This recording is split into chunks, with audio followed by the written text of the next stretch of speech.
बहुत समय पहले एक घना और विशाल जंगल था। इस जंगल में प्रकृति की हर खूबसूरती मौजूद थी। ऊंचे ऊंचे पेड़ों की कतारें, रंग बिरंगे फूलों से सजी हुई झाड़ियां और मीठे पानी के झरने, यह सब जंगल को एक जादुई स्थान बनाते थे। हर कोना जीव जंतुओं की चहल पहल से भरा हुआ था। पंछियों का संगीत और हवा में तैरती खुशबू हर सुबह को खास बनाती थी।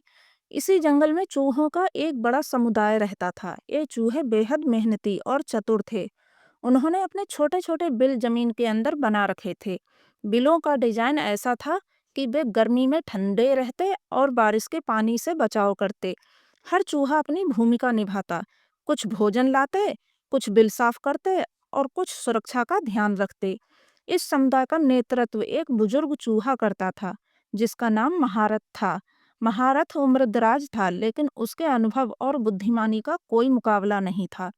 उसने अपने जीवन में कई चुनौतियों का सामना किया था और हर बार अपनी समझदारी से हल निकाला था।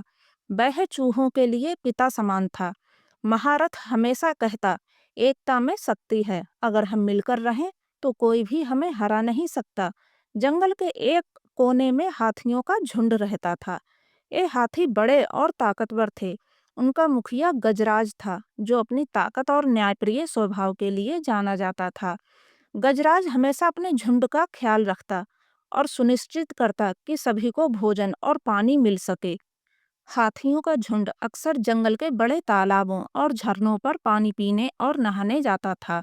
लेकिन इस बार स्थिति कुछ अलग थी।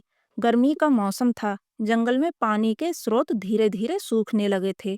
तालाब और झरने, जो कभी पानी से लबालब रहते थे, अब गंदगी में बदलने लगे थे। हाथियों का झुंड कई दिनों से प्यासा था। एक दिन गजराज ने अपने झुंड को बुलाया और कहा, हमें पानी की तलाश में जंगल के नए हिस्सों में जाना होगा। अगर हम जल्दी नहीं करेंगे तो हमारी हालत खराब हो जाएगी। हाथियों का झुंड पानी की खोज में निकल पड़ा। कई घंटों की तलाश के बाद हाथियों के झुंड को एक नया तालाब दिखाई दिया। यह तालाब हरे भरे पेड़ों के बीच था और पानी ठंडा और साफ लग रहा था। लेकिन इस तालाब तक पहुंचने के लिए उन्हें चूहों के इलाके से गुजरना पड़ा। जब हाथी तालाब की ओर बढ़े तो उनके भारी कदमों से चूहों के बिल दबने लगे। कई चूहों के घर टूट गए, कुछ घायल हो गए और कुछ डरकर भाग गए। चूहों में हड़कंप मच गया। हमें कुछ करना होगा, एक युवा चूहे ने घबरा कर कहा। महारथ ने तुरंत सभा बुलाई। उसने कहा, हाथी इतने बड़े हैं कि उन्हें हमारी समस्या का अंदाजा भी नहीं होगा। हमें उनके मुखिया से बात करनी होगी। महारथ ने साहस दिखाते हुए अकेले गजराज के पास जाने का फैसला किया। वह हाथियों के पास पहुंचा और विनम्रता से गजराज को संबोधित किया। हे गजराज महाराज, मैं आपके बल और शक्ति का बहुत सम्मान करता हूँ, लेकिन आपके झुंड के कदमों से हमारे घर उजड़ रहे हैं। कृपया हमें बचाने का कोई रास्ता निकालें। हम छोटे हैं, लेकिन हमारी भी एक दुनिया है। गजराज ने महारथ की बात ध्यान से सुनी। उसने अपनी गलती मानी और कहा, हम समझते हैं कि हमारी वजह से तुम्हें परेशानी हो रही है। आज से हमारा झुंड इस रास्ते से नहीं गुजरेगा। चूहे बहुत खुश हुए और गजराज को धन्यवाद दिया। कुछ महीनों बाद जंगल में एक नया खतरा आया। शिकारी जंगल में जानवरों को पकड़ने के लिए बड़े जाल लेकर आए। उन्होंने हाथियों को फंसाने के लिए एक गहरी खाई खोदी और उसे पत्तों से ढक दिया। हाथियों का झुंड उस जाल में फंस गया। उनकी ताकत भी उन्हें आजाद नहीं कर पाई।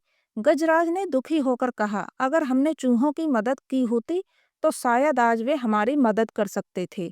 चूहों ने हाथियों की आवाज सुनी। महारथ ने अपने साथियों से कहा, यह हमारे दोस्त हैं, हमें उनकी मदद करनी चाहिए। चूहे अपने तेज दांतों से जाल काटने लगे। यह काम मुश्किल था, लेकिन उन्होंने हार नहीं मानी। थोड़ी देर में जाल टूट गया और हाथी आजाद हो गए।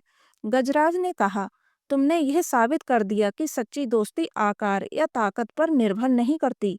हम हमेशा तुम्हारे आभारी रहेंगे। चूहों और हाथियों के बीच गहरी दोस्ती हो गई।